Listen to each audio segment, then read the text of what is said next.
সম্মানিত সহকর্মীবৃন্দ, আসসালামু আলাইকুম। আজকে আমরা দেখব একজন শিক্ষক শ্রেণীকক্ষে কিভাবে খুব ফলপ্রসূভাবে যদি আমরা পাঠদান করতে চাই তাহলে আমরা কিছু গুরুত্বপূর্ণ কৌশল অনুসরণ করতে পারি। আর এই কৌশলগুলো অনুসরণ করার মাধ্যমে আমরা শ্রেণীকক্ষে অত্যন্ত সুন্দর ফলপ্রসূভাবে আমরা পাঠদান করতে পারবো। চলেন আমরা কথা না বাড়িয়ে আমরা সেই পদ্ধতিগুলো দেখে নেই। ১ নম্বর হচ্ছে পাঠ পরিকল্পনা এবং প্রস্তুতি। পাঠ পরিকল্পনা অর্থাৎ পাঠ পরিকল্পনা তৈরি করুন। প্রতিটি ক্লাসের জন্য সুস্পষ্ট লক্ষ্য নির্ধারণ করে আমি যে পাঠ পরিকল্পনা করব প্রত্যেকটা ক্লাসের জন্য একটা সুস্পষ্ট লক্ষ্য নির্ধারণ করব। সহজ ও যৌক্তিকভাবে ব্যাখ্যা করুন। শিক্ষার্থীদের বোঝার ক্ষমতা অনুযায়ী পাঠ উপস্থাপন করুন। এবং শিক্ষার্থীরা যে বয়সের, যে ক্লাসের ওই বয়স, ওই ক্লাস অনুযায়ী আমরা তাদের সামনে পাঠ উপস্থাপন করব। উদাহরণ ও বাস্তব জীবনের সংযোগ দিন। বাস্তব জীবনের সাথে পাঠের সম্পর্ক দেখালে তারা খুব সহজে বুঝতে পারবে। অর্থাৎ আমি যদি এই শ্রেণীকক্ষে পাঠদান করতে যাই, বাস্তব জীবনের সাথে পাঠের সম্পর্ক কি যদি আমরা দেখাতে পারি তাহলে খুব সহজে শিক্ষার্থীরা তা অনুধাবন করতে পারবে বা বুঝতে পারবে। শিক্ষার্থীদের সক্রিয় অংশগ্রহণ নিশ্চিত করা। অনেক শিক্ষার্থী আছে তারা সক্রিয়ভাবে অংশগ্রহণ করতে চায় না। আর তাদেরকে সক্রিয়ভাবে অংশগ্রহণ করতে হলে প্রশ্নোত্তরের মাধ্যমে আলোচনা করতে হবে। প্রশ্নোত্তরের মাধ্যমে। তাহলে শিক্ষার্থীরা প্রশ্ন করতে উৎসাহিত হয়। প্রশ্ন উত্তর দিয়ে আলোচনা হবে, প্রশ্ন উত্তর বা প্রশ্নের মাধ্যমে আলোচনা হবে এবং শিক্ষার্থীদের প্রশ্ন করতে উৎসাহিত করুন। একে অন্যকে প্রশ্ন করার জন্য যাতে উৎসাহিত হয়। ২ নম্বর হচ্ছে গ্রুপ ওয়ার্ক ও অ্যাক্টিভিটি দিন। শিক্ষার্থীদের দলে দলে ভাগ করে কাজ করান, যেটা আমাদের গ্রুপ ওয়ার্ক ছিল। এতে তারা শিখতে আগ্রহী হবে। তাহলে শিক্ষার্থীদের দলে দলে ভাগ করে কাজ যদি আমরা করাতে পারি এতে তারাও শিখতেও আগ্রহ হবে। আমরা যে ইন্টারেক্টিভ টুলস ব্যবহার করুন। যেমন ইন্টারেক্টিভ টুলস ব্যবহার হচ্ছে চার্ট, মডেল, মাল্টিমিডিয়া এগুলো ব্যবহার করলে তারা আরো বেশি মনোযোগী হবে। আমরা নরমাল ক্লাসের চেয়ে যদি আমরা কোনো চার্ট ব্যবহার করি, কোনো মডেল ব্যবহার করি, কোনো মাল্টিমিডিয়া ব্যবহার করি তাহলে এই শিক্ষার্থীরা আরো বেশি মনোযোগী হবে। তারপর হচ্ছে পাঠদান পদ্ধতি আকর্ষণীয় করা। আমরা সচরাচর যে পঞ্চায়েত সিস্টেমে যে নিয়মে পাঠদান করি তার চেয়ে আরো বেশি আকর্ষণীয় করতে হবে। পাঠদান পদ্ধতি আকর্ষণীয় করা, গল্প বলা কৌশল ব্যবহার করা। মনে হবে যেন আমরা গল্প বলতেছি এভাবে। এই গল্প বলার যে কৌশলটা এই শিক্ষার্থীরা গল্পের মাধ্যমে দ্রুত শিখে।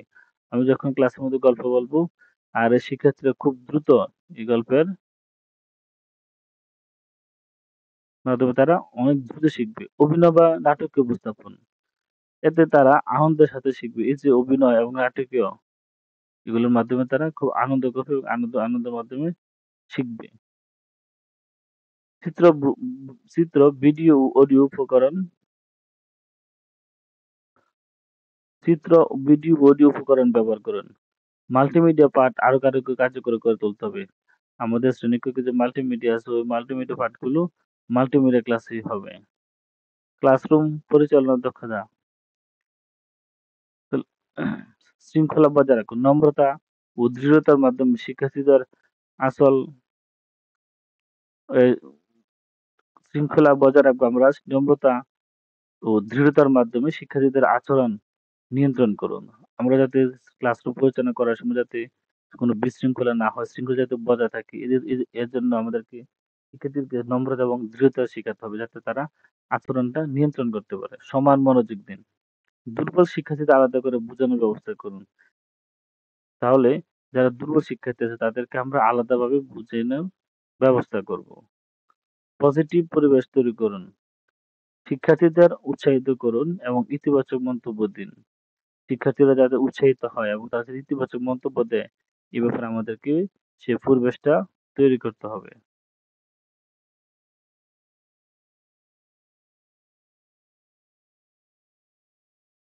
তারপর এটা হলো মূল্যায়ন ও ফিডব্যাক দেওয়া। বুঝতে পারলো কিনা এই যে এতক্ষণ আমরা যা করলাম তা বুঝতে পারছে কিনা? ক্লাস শেষে ছোট্ট প্রশ্ন বা কুইজ দেবে। শিক্ষার্থীদের মতামত তাদের কাছে জানতে চান তারা কোথায় সমস্যা অনুভব করছে। তাদের কাছে অবশ্যই জানতে চাবেন যে কোথায় সমস্যা? তো তোমাদের কি সমস্যা? কোথায় তোমরা সমস্যা অনুভব করছো? তাদের কাছে আমরা জানতে চাই। অর্থাৎ শিক্ষার্থী শিক্ষকের কাছে জানতে চাইবে। তারপর হচ্ছে বুঝতে পারলো কিনা যাচাই করুন। ক্লাস শেষে ছোট প্রশ্ন করুন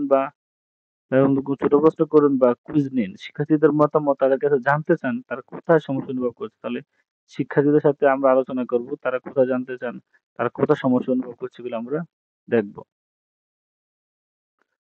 ব্যক্তিগত পরামর্শ দিন। যাদের অতিরিক্ত সহায়তা দরকার তাদের ভালোভাবে গাইড করুন। যাদেরকে সাহায্য করার দরকার তারা অবশ্যই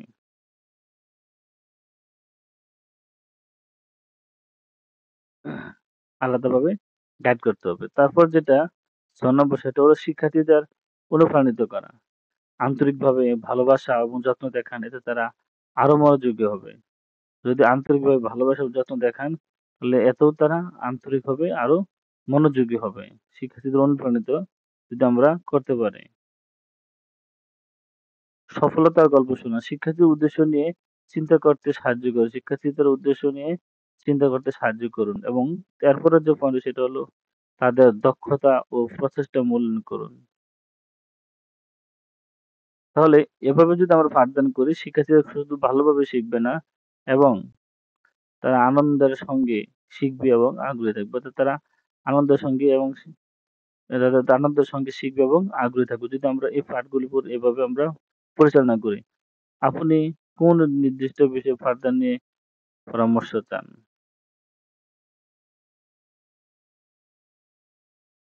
ধন্যবাদ সবাইকে এতক্ষণ সাথে থাকার জন্য। আসসালামু আলাইকুম।